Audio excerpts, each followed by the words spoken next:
Hi friends, good evening.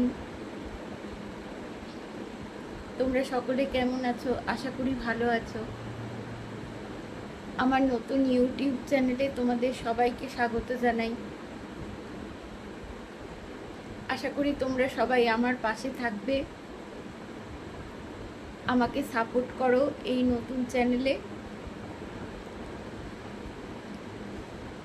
সবাই আমাকে সবাই আমার পাশে থেকো, আমাকে সাপোর্ট করো। তোমাদের সবাইকে এই চ্যানেলে ওয়েলকাম। তোমরা সবাই ভালো থাকো, সুস্থ থাকো। সবাইকে নতুন সবাইকে নববর্ষের অনেক অনেক শুভেচ্ছা জানাই। তো সবাই আমার পাশে থেকো, ভালো থেকো, সুস্থ থেকো। বাই।